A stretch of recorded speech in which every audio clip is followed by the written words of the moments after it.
لہذا ہم پر یہ کام واجب نہیں ہے. خواتین اس حکم میں مستثنا نہیں ہیں. جس طرح بعض اسلامی احکام یا فرائض ہیں ان میں خواتین مستثنا ہیں. جہاد ان پر واجب نہیں ہے. مثال کے طور پر جہاد واجب نہیں ہے. البتہ وہ جسے کہتے ہیں بات سے بات نکلتی ہے، جہاد کی دو قسمیں ہیں. ایک ابتدائی جہاد ہے جو مثلا کفار کو اسلام کی دعوت دینے کے لیے خدا رسول یا امام کی اجازت سے لڑی جاتی ہے. اور جو دوسرا دفاع ہے وہ جہاد ہے، وہ دفاعی جہاد ہے. ابتدائی جہاد وہ مردوں پر واجب ہے، خواتین پر واجب نہیں ہے. لیکن جو دفاعی جہاد ہے، خدا نخواستہ کسی خاتون کی عزت اور اس کے ناموس پر حملہ ہو تو وہ یہ سمجھ کے وہ گھر بیٹھی رہی اور اپنے ہاتھ پر ہاتھ دھرے بیٹھی رہی کہ میں تو خاتون ہوں، خاتون پر جہاد واجب نہیں ہے. نہیں، یہ دفاع کے طور پر اس کا فرض بنتا ہے. جہاد ابتدائی صرف مردوں پر واجب ہے، خواتین پر واجب نہیں ہے. بالکل صحیح. اس طرح سے ان کو خواتین کو مستثنا قرار نہیں دیا گیا ہے. مسلمان مرد اور عورت وہ ان پر واجب ہے کہ کسی مسلمان کا انتقال ہوتا ہے تو اس کو غسل دیں، کفن دیں اور اس پر یہ نماز پڑھیں، اس کا نام نماز رکھا. لیکن معمولاً چونکہ مرد یہ کام انجام دے دیتے ہیں اس لیے خواتین کو ہم نہیں دیکھتے کہ ان میدان عمل میں چونکہ واجب کفایہ ہے، لہذا ورنہ ابتدائی طور پر تمام مسلمان مرد اور عورتوں پر یہ مساوی واجب فرض ہے. بالکل فرض ہے. بالکل صحیح. یہ میرے خیال میں تیسری نماز ہوئی ہے. اور چوتھی نماز وہ ہے کہ جس کا مسلمان نے خود اپنے آپ کو پابند بنا دیا ہو، جس کو اپنے اس نے لازم قرار دیا ہو.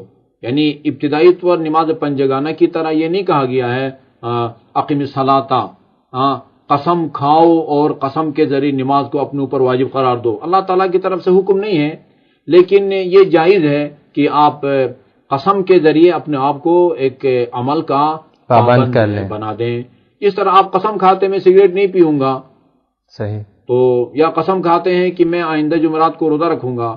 نظر مانتے ہیں جس کو ہمارے معاشرے میں وہ منت ماننا کہا جاتا ہے، اس کے نتیجے میں ایک عمل جو خدا کی طرف سے واجب نہیں ہے آپ اپنے اوپر اس کو لازم اور واجب قرار دیتے ہیں. نظر کے ذریعے عہد اللہ تعالیٰ سے کرتے ہیں، قسم کھاتے ہیں.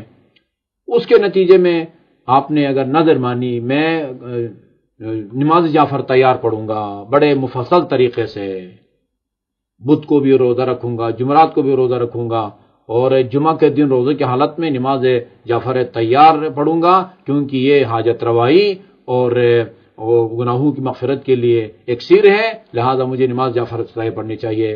قسم کھا لیں، نظر کریں، عہد کریں، تو آپ کے اس معاہدے سے پہلے یہ نماز آپ پر واجب نہیں تھی، لیکن جیسے آپ قسم کھائیں گے، نظر مانیں گے، اللہ تعالیٰ سے عہد کریں گے، یہ نماز جعفر تیار ہو یا کوئی مستحب نماز.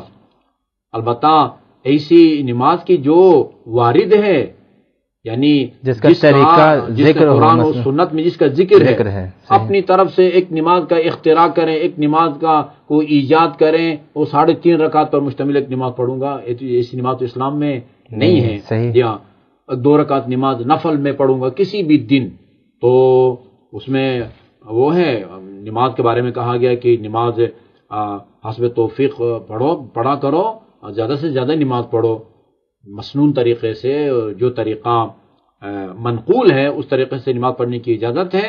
عام حالات میں مستحب نماز کو بجا لانے کی قسم کھائیں یا نظر کریں یا عہد کریں تو نماز واجب ہو جاتی ہے. قبلہ بات سے بات نکل رہی ہے، آپ نے کہا زیادہ سے زیادہ نماز پڑھو، اس کا مطلب کیا ہے کہ میں ظہر کی 2 نمازیں پڑھ سکتا ہوں ظہر کے وقت میں؟ نہیں، وہ ظاہر ہے کہ جو مستحب نمازوں کے بارے میں 24 گھنٹے میں جو واجب نماز ہیں وہ تو 17 رکعت ہیں. ٹھیک ہے، 17 رکعت ہیں، اور جو نوافل ہیں وہ اس کی بھی 2 قسمیں بیان کی جاتی ہیں.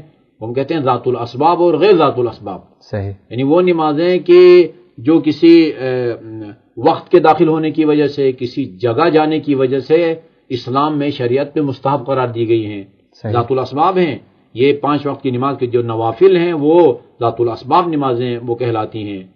فلاں مہینے کی فلاں تاریخ کو یہ نماز پڑھو، فلاں مہینے کی فلاں تاریخ میں یہ نماز پڑھو، مسجد حرام میں جب داخل ہو تو یہ نماز پڑھو، مسجد النبی میں، مسجد کوفہ میں، یا عام مسجد میں جب جس کو نماز تحیہ کہا جاتا ہے، یہ ذات الاسباب ہیں. صحیح.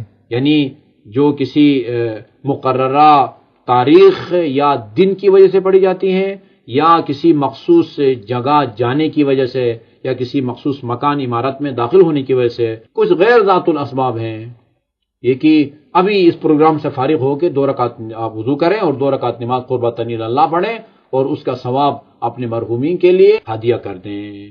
یہ ایک مستحب عمل ہے، جب چاہیں آپ انجام دیں اور اس کے ثواب کے آپ مالک ہیں. جس کو چاہے ہدیہ کریں وہ یقیناً اس کو مل جاتا ہے، اس کے کھاتے میں اس کا ثواب وہ چلا جاتا ہے. اور اس کا ایک نمونہ وہ نماز اجارہ ہے. نماز اجارہ کا مطلب یہ ہے کہ خدا نخواستہ اگر کوئی مسلمان مکلف زندگی میں اس نے نمازیں نہیں پڑھی، مہینے کی، سال کی یا کئی سال کی نمازیں خدا نخواستہ اگر اس سے رہ گئی ہیں، جب تک وہ زندہ ہے وہ خود پڑھنے کا پابند ہے. زندگی میں اس سلسلے میں کوئی اور اس کی مدد نہیں کر سکتا. کوئی صحت مند بیٹا اپنے باپ سے کہے کہ ابو جی آپ کی طبیعت خراب ہے، آپ آرام کریں، میں آپ کی طرف سے نماز پڑھ دیتا ہوں. نہیں، وہ جب تک وہ سانس لے رہا ہے کوئی اور اس کی طرف سے نماز نہیں پڑھ سکتا.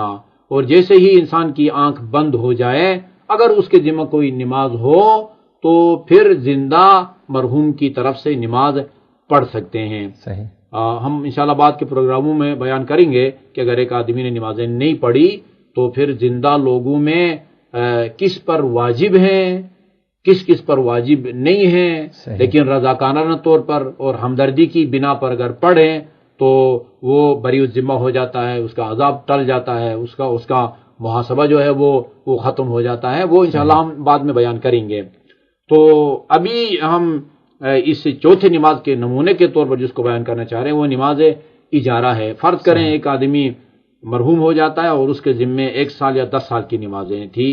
اس کا جو بڑا بیٹا ہے، مرحوم کی رحلت کے موقع پر جو بڑا بیٹا تھا، اس پر یعنی یقینی طور پر باپ کی وہ نمازیں واجب ہو جاتی ہیں جو اس نے کسی عذر اور مجبوری کی وجہ سے چھوڑی. نیند میں کچھ نمازیں جو ہے نا وہ رہ گئی ہیں اور جن کو وہ نہیں پڑھ سکا اور وہ مرحوم ہو گیا ہے. بڑا بیٹا اس کی مرضی ہے، یا خود پڑھے یا معاوضہ دے کے کسی سے پڑھائے. جو آدمی کسی سے پیسہ لے کے کسی کی طرف سے نمازیں پڑھیں، یہ عمل اجارہ کہلاتا ہے. یعنی اپنے آپ کو یہ اجیر بناتا ہے، یعنی عبادت کو انجام دے کے اجرت پہ نماز پڑھتا ہے، اس کو نماز اجارہ کہا جاتا ہے. در حقیقت اس نے بھی اپنے آپ کو قسم کھانے والے کی طرح، نظر ماننے والے کی طرح اپنے آپ کو اس نے پابند بنایا ہے، ایک معاہدے کے ذریعے. جی ایک معاہدے کے ذریعے. اس نے اپنے آپ کو اگر اجیر نہ بنایا ہوتا تو کسی کی نماز اس پر واجب نہ ہوتی. لہذا اس نے خود اپنے آپ کو پابند بنا دیا ہے، اس نے خود اپنے آپ پر لازم اور فرض قرار دیا ہے. یہ نماز اجارہ ہے. قبلہ، پروگرام کا وقت ہمیں اجازت نہیں دیتا کہ ہم آخری 2 اقسام کو بھی تفصیل سے بیان کریں، یا جتنی بھی اقسام رہ گئی ہیں ان کا صرف آپ نام لیجئے اور آئندہ پروگرام میں ہم ان کے بارے میں تفصیلی گفتگو جو ہے شامل کریں گے. جی میں عرض کر رہا تھا 5ویں واجب نماز جو ہے وہ باپ کی وہ نمازیں بڑے بیٹے پر واجب ہیں جو کسی شرعی مجبوری کی وجہ سے نہ پڑھ سکا ہو. اور آخری جو نماز ہے وہ واجب طواف کی 2 رکعت نماز ہے. واجب طواف ظاہر ہے، واجب طواف یا کسی واجب حج کے حصے کے طور پر یا پھر انسان نے نظر مانی ہو کہ میں طواف کروں گا، ظاہر ہے اس کی وجہ سے طواف بھی واجب ہوگا اور پھر اس کی 2 رکعت نماز بھی واجب ہو جائے.